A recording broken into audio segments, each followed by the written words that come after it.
Hello, if you're a local business in SA and you want Vince and I to join you on site for one of our live recording sessions of our podcast Livin, please reach out to us at hello@livinpodcast.com. Yeah, it's a great opportunity for expanded reach, customer interactions, and some authentic storytelling opportunities for your brand and business. Not to mention fun. Of course it's fun. So email us today at hello@livinpodcast.com or via Instagram @livin_podcast, and we'll see you on site really soon. Lovely. Okay. Lovely. All right, Nancy, we're going to talk about a few things today, Nancy, and we're going to talk a little bit about help. Help. Oh, Help. Aren't we doing the thingy? Oh, okay.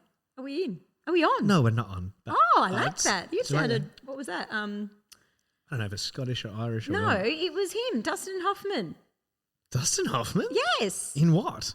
Rain Man? Yes. Really? No, not Rain Man. Elephant Man? Mrs. Doubtfire?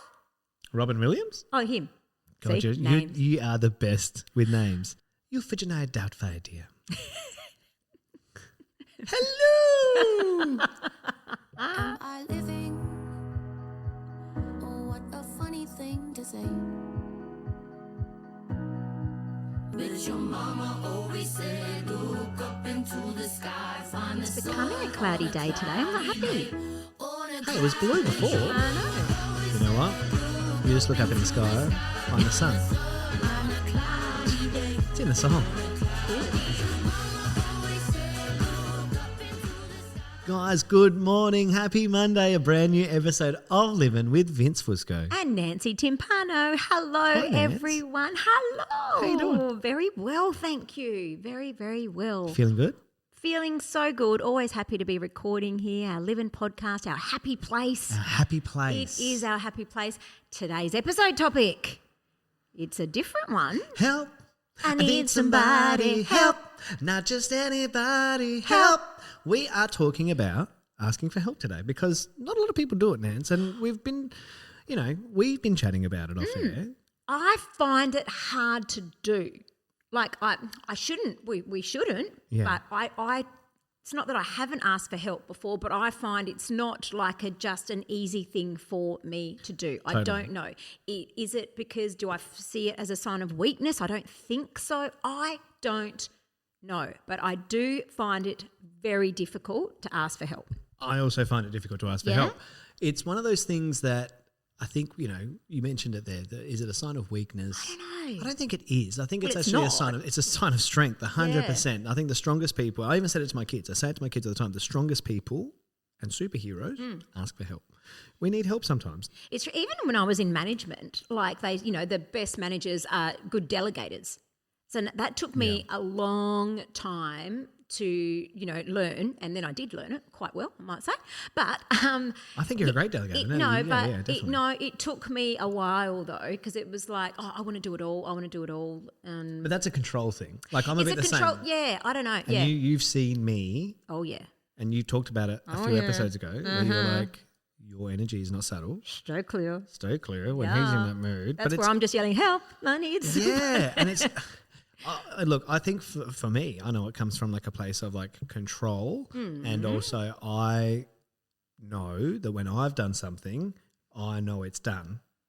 But that's me wanting to control the situation as opposed to relinquishing that and being like, it can be done by somebody else. They're still going to get it done. They might do it differently. Yes. They might do it, you know what I mean? And you've said it to me a lot, which I love. It's a bit like, last week we talked about the Nancy lecture. Yeah. You give me the Vinny lecture some days, which is your 100% is different to other people's 100%. Yeah. So other people might be giving you 100%, but it's their 100%. 100%.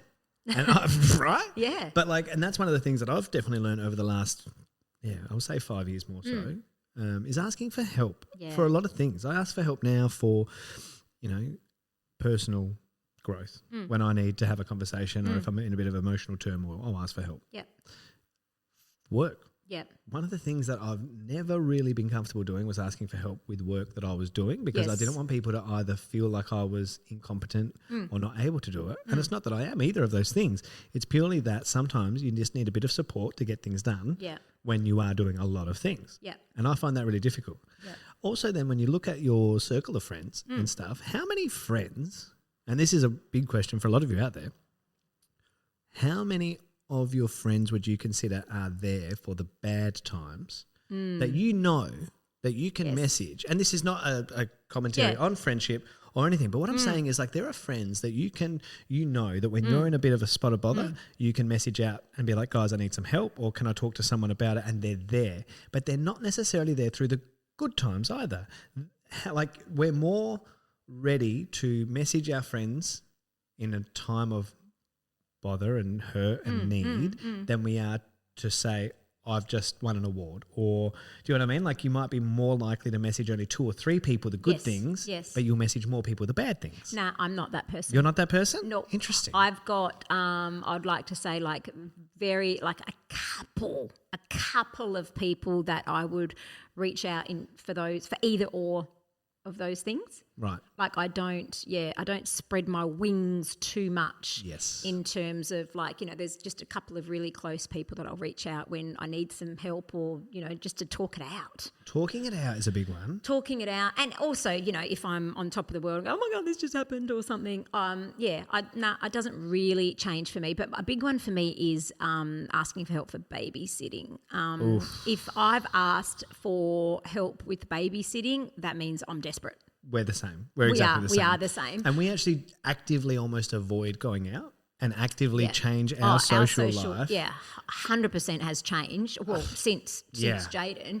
I think maybe I didn't picture myself being like this, but maybe when he was born with his health issues and whatever, I became very, very protective and I thought I cannot leave this kid with anybody. And then it's just maybe stuck, and now he's older and whatever, but with him being older, it means my mum's older and probably too old to have him for a big stint of time, so she can have him for 1 or 2 hours, but then not he's a day bored. or two. Yeah, no, definitely not.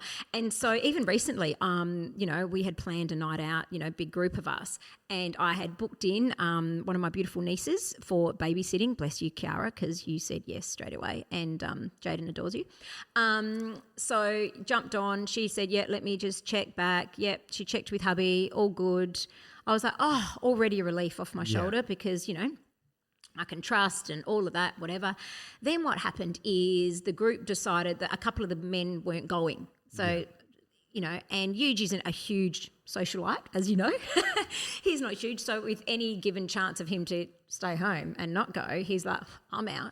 I'm actually and there. That's fine. I'm totally there. I'm getting that a bit more as I'm getting older too.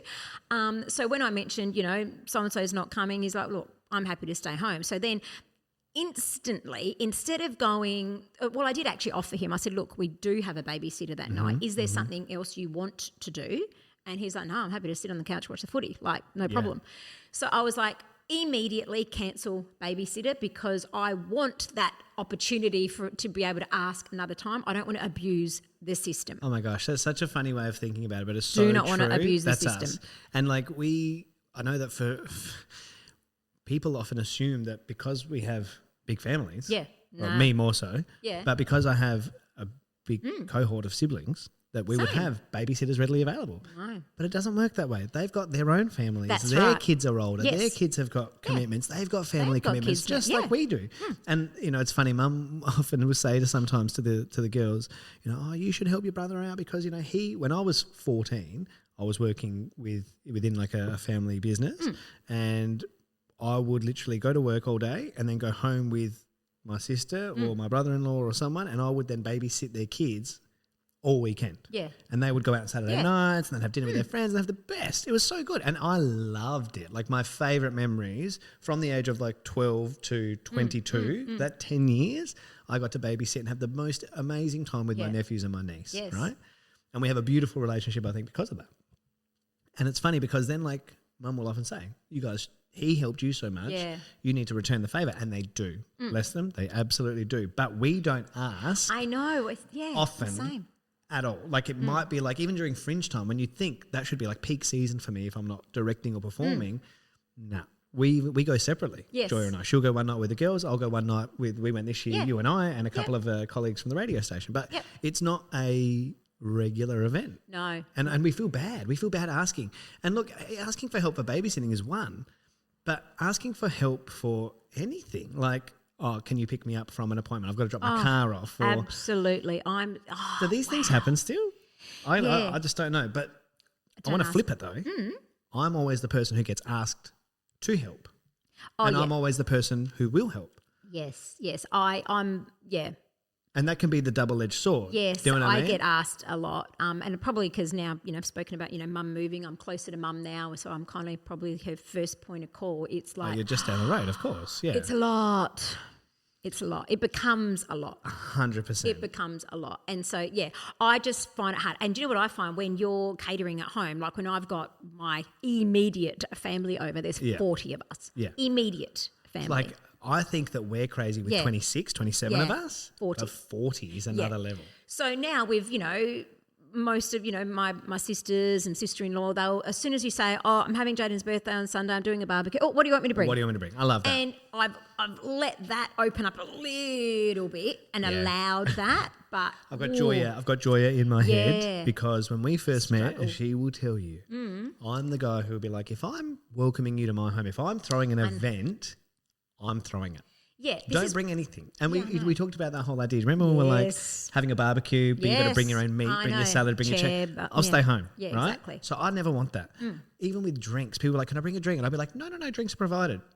That has changed so much Yes. in the 10 years Joy and I have been together as well. And it's actually one of my favourite things now. As soon as people are like, what can we do to help? I'm like, you can do this. Bring a Yes. dessert. Yes. Or can you bring a salad? And it's a little bit of mental weight off. It is. Now, It is. I want to ask something here Ooh. about your relationship. Do you find that you guys, and I know that we do and we don't, and I think that we're pretty good at it, but those gender norm roles at home where like I will go do the grocery shopping or I will do the cooking, which maybe 20 years ago, Yes. people would be like, well, that's not the man's job. Yeah. And I've had people in my life, Especially us being Italian. Come on.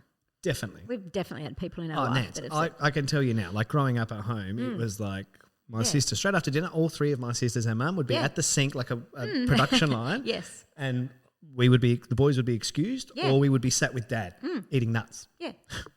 Yep. But it's crazy because I look at that and I'm like, well, why shouldn't I do that? I Or why know. can't I do that? And so I think, and like I said, and Joya, if you're listening, I know that you'll hopefully agree, but like we have a good balance. We have a Yes. very good balance at home. There's no I think you do. expectation. Yeah. There's no, like, I never want her to be like, oh, this is my job as the mother or the woman to have to be responsible for. She does naturally fall into that though. I think Yes. that's probably just something societally that a lot of women might fall into. I don't know if that's something Yeah. you can agree to. Absolutely. But the ability to like have your husband go do the shop or Yeah. cook the dinner, that takes a mental weight off, right? Yeah. I had this happen just last week, actually. We've just, had come back from holiday, Yeah. and I hadn't done the big shop to stock up, and I was like, that particular day, I had a lot on. I had appointments, I had lots of things happening, plus I needed to fill the cupboards. And Yuge was home, and he said, I'm just going to get, blah, blah, from the shop, milk, just one basic thing. And I just went, and I stopped myself and I hesitated, and I'm like, so can you do me a favour? Can you get a couple of things for me? And he was like, yeah, what do you need?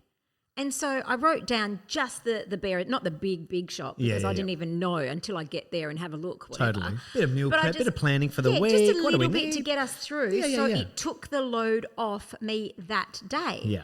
So I literally, delegated that to him. He's like, yeah, no worries. And he's gone. And I've just been like, oh my God, I don't have to squeeze that into my day now. Yeah, see? Oh my God. Oh my God. How much space does it open up in your head? OMG. And then we backed it up. The next day, I'm like, geez, sometimes I tease him on this podcast, but I'm like, accolades today. Because the next day, Mum rings and she goes, oh, I need to go to Bunnings. When you go to Bunnings, I need to go to Bunnings. I'm thinking, oh my God, there's half a day with Mum. Bless you, Mum. But and so anyway, you just on holidays. And I'm like, hey, hon, are you going to Bunnings in the next couple of days? He goes, yeah, probably. Always. Probably. Every man is. I know. I know that I'm heading there after today. Any chance you could get Mum, take her with you? She needs a couple of things. And he was like, yeah, all right. I love that. So I was like, that's another thing taken off my week. Tick. OMG. G. Right. So I'm just learning that it's not a sign of weakness, and I don't, sometimes I think I have to bloody, kiss the ground they walk on when they do something, but it's not. We're just sharing the Share load. the load, right? Yeah, and it bloody helps. So for someone that's not good at it, probably with the babysitting is my worst thing ever. Everything else, I'm trying to ask for help. Yeah. I'm trying to ask for, because do you find like sometimes you go to someone's house for something and they've done this big shindig for you and you're like, thank you. But when you break it down, that person's done that person's done that person's done that. So that person's literally provided the four walls yet. No, but what I'm saying is like, it's been a great day because that person asked for help. Yes. And you get to spend time with them Yeah. in their home because they're not rushing around Totally. crazy because Totally, they've asked for help. totally. So I'm not saying that's a bad thing. It's a great thing. And we probably both need to learn to do more of it. As you've said that example, I'm having such clear flashbacks to being a kid and growing up at home. And I can actually probably tell you why I don't ask for help too much. And it's probably because I just know that our mentality was always just get it done. You know what I mean? Like we're not scared of hard work in our house at the Fusco household for sure. That's the example we were always set. And I don't know if that's an immigrant type of approach or what. But Mum would do everything. Yes. And she would never ask, like she would ask for help from the girls and us as boys. Like again, Mum would tell you, hand on heart. She would tell me off. My room used to be a mess when I was a little boy. Yeah. I know that. And now as a dad, I see my kids' rooms and I'm like, "Ma, que disastro. What a disaster this is," right? And Mum, and now, I'm a neat freak. You are. Right? But Mum would say, I used to tell you off so many times to keep your room clean and now look at you. Or when she would do things around the house, like Saturdays used to be, I love Saturdays. Oh, so many. We would wake up on Saturday.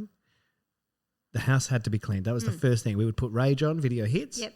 My three sisters, me, my baby brother, he would bounce around in the corner, which was great until he was a bit older. But we'd have music playing and we would all have to do our rooms. Then we'd vacuum, we'd dust. Everyone would split up and just do a little bit. Yeah. And then in the afternoon, it was like, you're free to do what you want. Yeah. You want to go play with the kids across the street, go do that. You want to go to the playground, do that. My sister would often just bake a cake and we would like still stay home together and have a lovely afternoon. Yeah. So asking for help in that sense is a little bit different. But I guess like when I look at my family, none of us really asked for help. I will say that we are getting extremely good at it though as adults, as siblings that are now adults. Yeah. I feel like that connection has deepened more where we now have no problem picking up the phone to say, hey, I need some help with babysitting. I need some help with work. I need some help emotionally. I need some help with a situation. Like we are getting so good at it. And I can tell you that the difference mentally, I think for all of us is huge. Yeah. I just did it to my sister the other day. I just called her and I said, I just need to vent. Yeah. That's all I needed to do. And like, I don't know if it's because like we didn't do it much growing up because of our age difference maybe. Like we were at different stages of our life at different points. But now that we're all older, married, parents, like the playing field's a bit more level.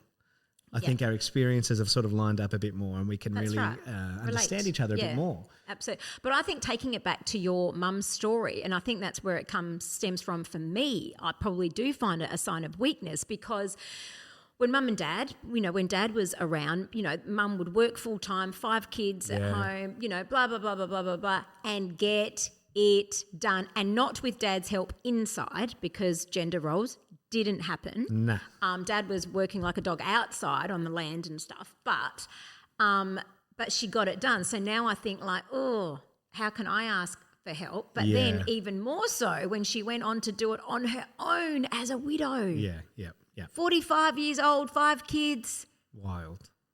When you put that into context, it's massive. It's a massive undertaking, as well as then still dealing with her own grief, her own emotional. Mum ringing anyone and asking for help. Yes, we were given help from people and whatever, but not because, they would just do or happen to be around and help out or whatever, but not because she would pick up the phone and ask for help. And I've spoken about it before in the past when, because I didn't, Mum got to the point that between the expense of me dancing, like a few nights a week and classes and whatever, and her physically being able to pick me up. Yeah.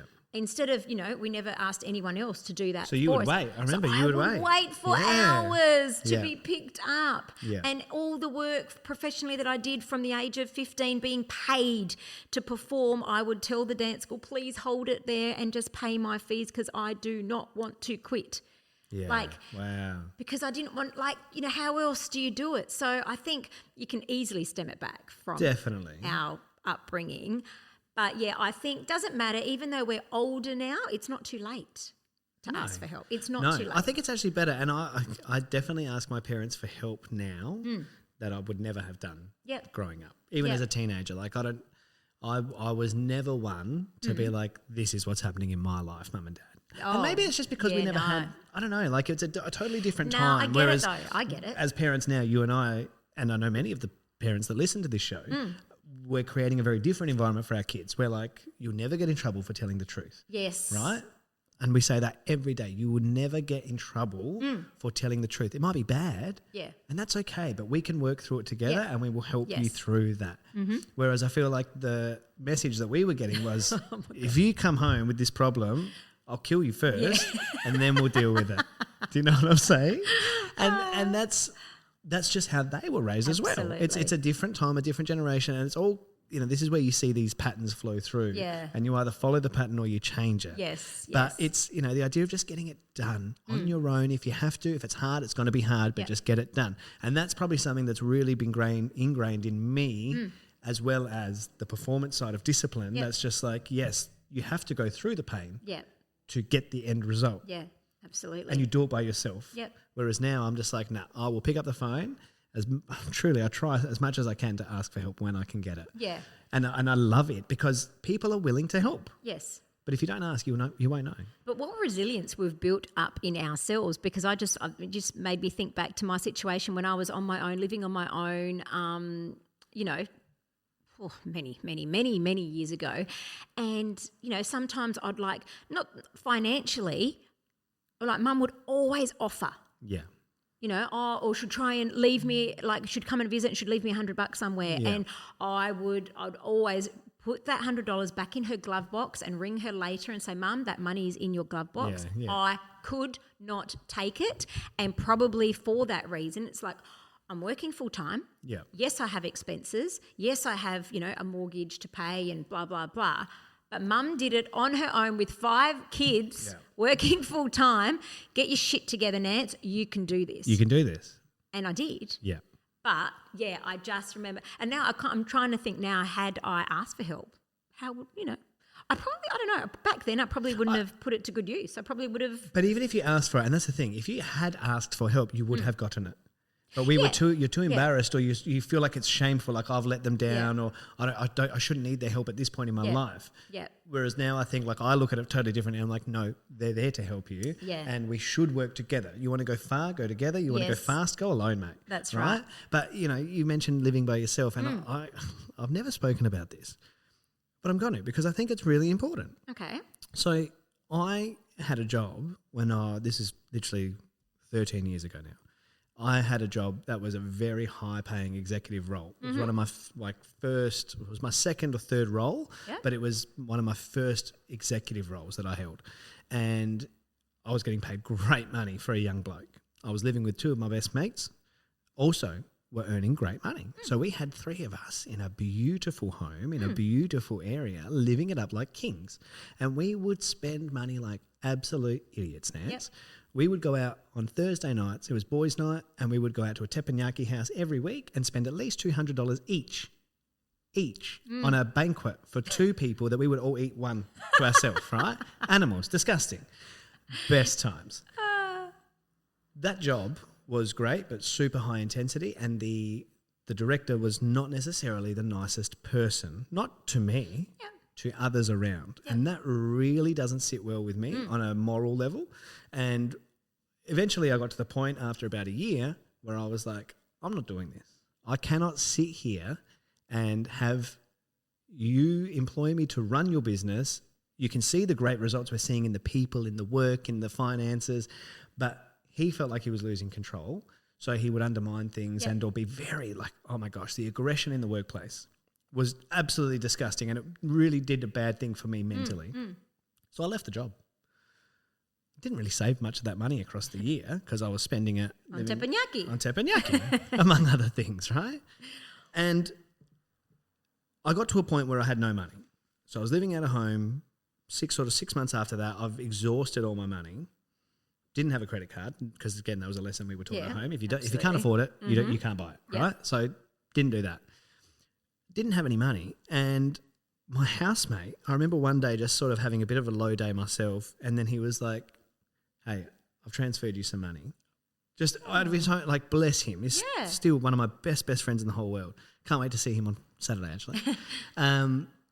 Transferred me $100, and that meant the world for the action, right? That was just beautiful.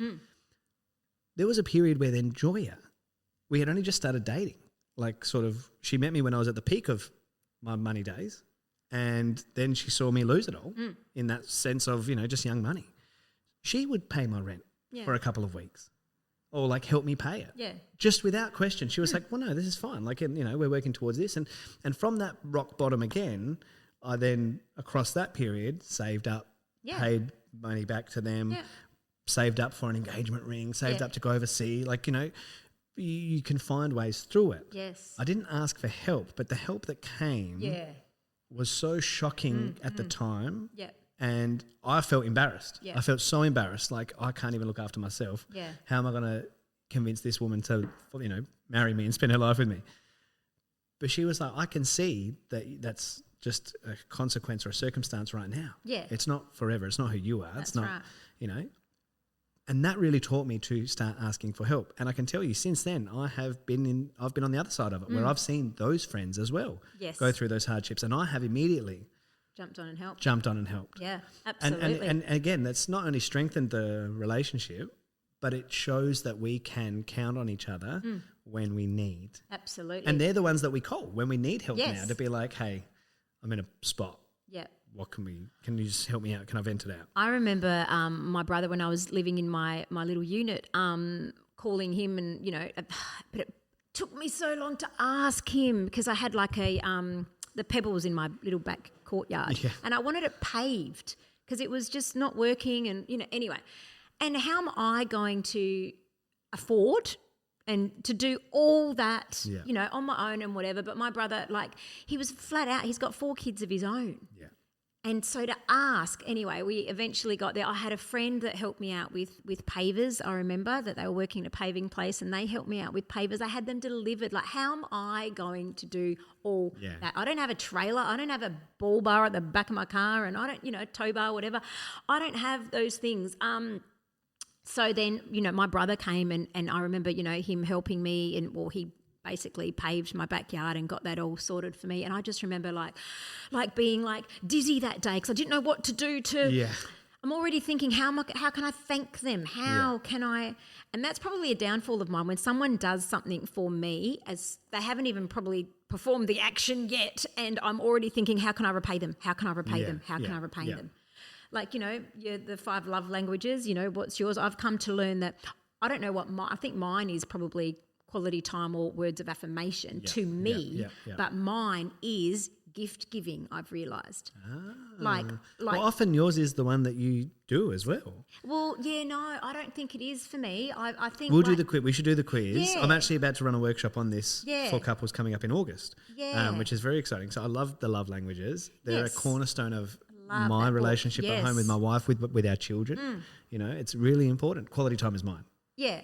Well, it's quality time and words of affirmation for me, I believe. Even probably more words of affirmation. I've spoken to you about it before. When someone, I don't know, just getting a message or someone says something, I don't know what it does to me. It ignites something in me that it just blows my mind. But then when someone does something for me, I think it's the fact that I can't ask for help very easily. So when I get it, or someone just simply does something off their own back without me asking, I'm like, what can I do for them already? I need to pay back. I need to pay back. Yeah. How am I going to do it? And often they don't want anything paid back. I know that, like, if I'm in that situation, and you're the same, when you help someone, you don't worry about it. Yeah. The gift is that I've helped you. Yes. That's the reward. The reward is that I was able to help you. Yeah. And that's all I want. Yeah. Do you know what I mean? I had another conversation with a dear friend of mine. I always used to say to her, and actually I'm sort of backtracking on my own words here, she actually would struggle when I'd do something for her. Yeah. And, she'd be like, oh, what can I do? What can I do? And I'd stop her and I'd say, stop. Don't take away the giving.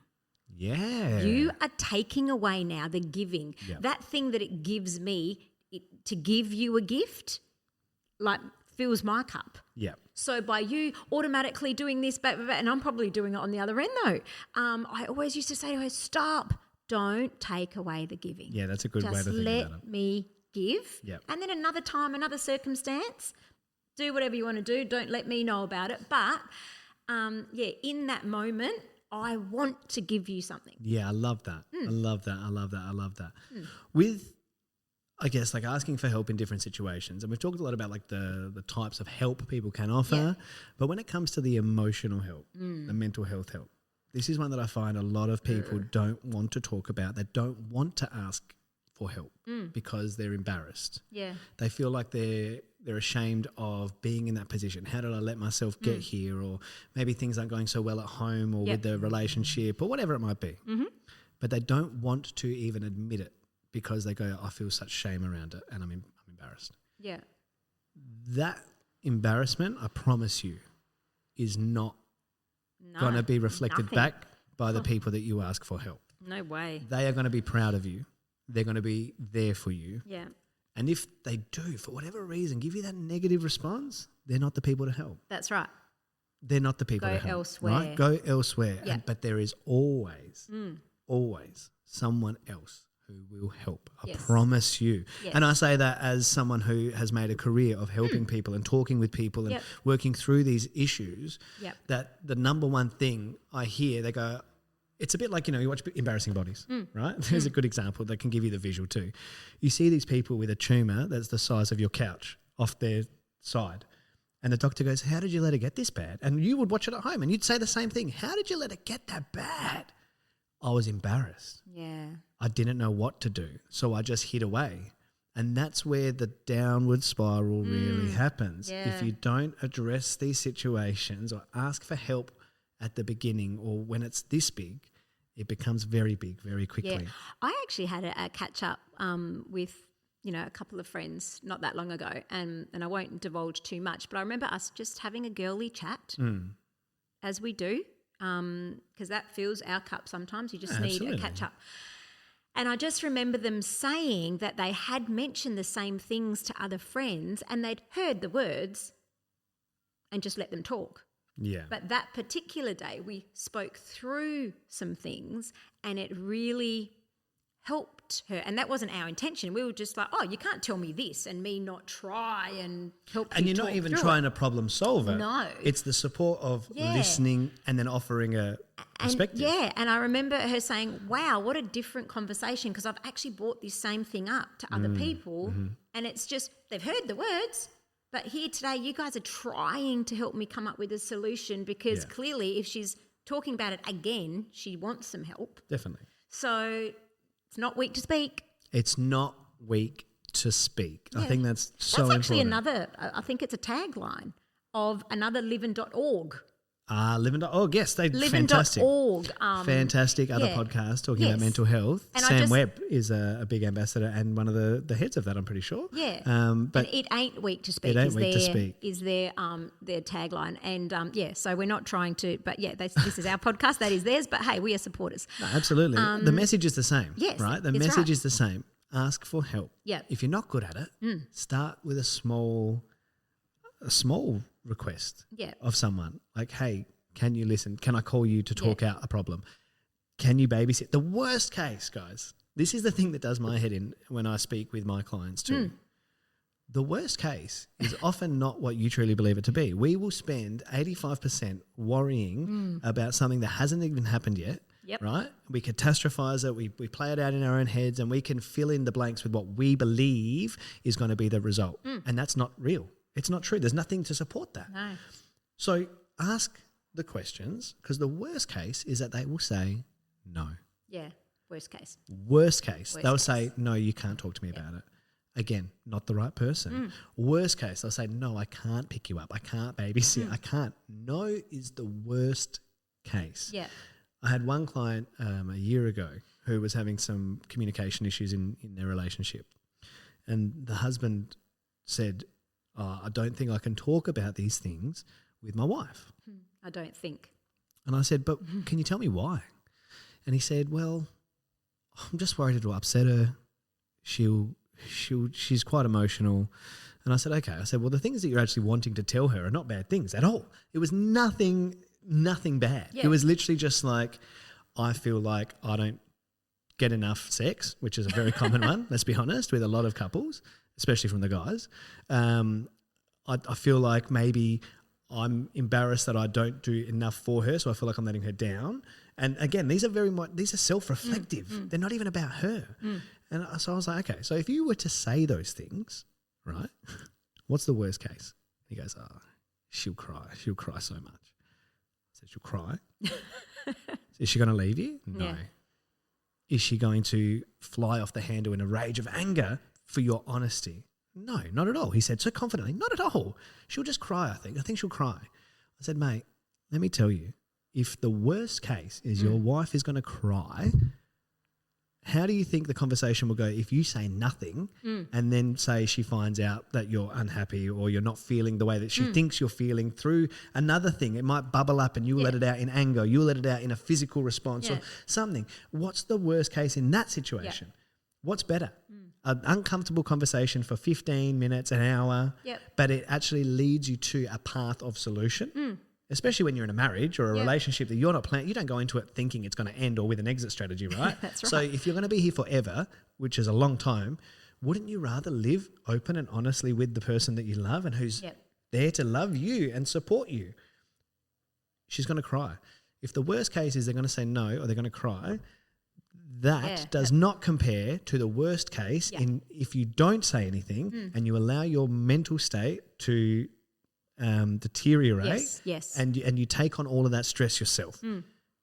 You have to be able to talk and look at the reality, right? It's never as bad as you quite think it is. No, that's right. And how bad could it be if you don't talk, perhaps? It's always worse if you don't. Absolutely. It's and look, always there's worse other if you things, we've got Are You OK Day out there, which is great. Yeah, absolutely. It's fantastic to ask the question. So if you're asking the question and maybe even sensing like, they answered, but go back. Go back. I'm so happy. Like, it's funny, we didn't plan on even hitting on half of this. But what you've just said is people are happy to say, are you okay? Or how are you? Yeah. And I had a great conversation with a mutual friend of ours a couple of weeks back, right? Where I picked up the phone, gave them a call, and I said, mate, how are you? And they went, oh my God, so great, so great. Actually, no, look, oh my God, if I'm being totally honest, things are fucking crazy. I'm actually probably a bit stressed out, to be honest with you, Vin. And then they just sort of offloaded and they stopped and they went, I'm sorry to offload. I guess that people always ask, how are you? And we always just answer with, yeah, good, not bad. No one goes to that next level. And you and I said it on a episode, a few episodes back. We don't do shallow. No. We don't do shallow conversation. No, I can't. We don't do light talk, small talk. I want big talk. I want deep talk. I want real talk. Real talk. So when this friend of ours then opened up and goes, oh my God, I'm so sorry, I just offloaded, but you asked and I wanted to give you the honest. I said, hey, that's all I actually want. And let me tell you, I feel the same way. Yeah. So these shared experiences, right, that we talked about last week, this is how we communicate. This is how we help one another. If you're going to ask how are you, be prepared to listen to the answer. Yeah, absolutely. And it's okay as well to be like, wow, that's a lot. I'm probably not in a position right now to be able to take that on or offer some sound advice. Do you want to catch up another time? Again, there are great strategies and resources and tools that we can put in place, but ask for help. Ask for help. Ask for help, please. Ask for help. Something that we will get better at, we're slowly getting better at, and we will continue to do that. We can make each other accountable. I'm going to just change it to finish on a bit of a lighter note, right? Yeah. Will and Woody on Mix 123, very funny guys, really enjoy their show. They're currently doing a campaign where they're pushing the limits of, at the end of a service phone call where they go, is there anything else I can help you with today? Yeah. They're really pushing the limits. They're like, I've got a dinner party and my mate's girlfriend, I don't really like her. What should I do?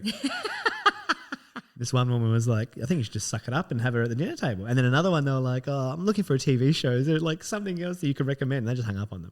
So, I guess there are different levels of help that you can ask for. But I actually need to clean the car. So if you're willing to give me a hand out there. He's asking for help on the record. On the record. Well, that's funny because I actually need to clean my car. So we could go clean Hello. many hands. You clean yours, I'll clean mine. Many hands car wash. That's something we should come up with. there Nez. you go. You just said it, many hands. I like Many that. We hands. could do like a, cool, I like that. Yeah, Cool, right. write that down. Okay. Write that down. But hey, you know what? Let's get out of here. Let's go Yes. vacuum those muckiners. Yes. Guys, if you're listening, we love you. Thank you for Yes. listening.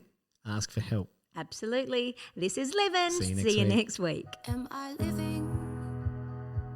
Oh, what You got a little funny vacuum thing cleaner? to say. I have. Oh, you do actually. I've seen you. I've even seen you use it. I Yeah, need let's do to it. clean my car. Mine's disgusting. For kids. Kids. I blame the kids. On a cloud.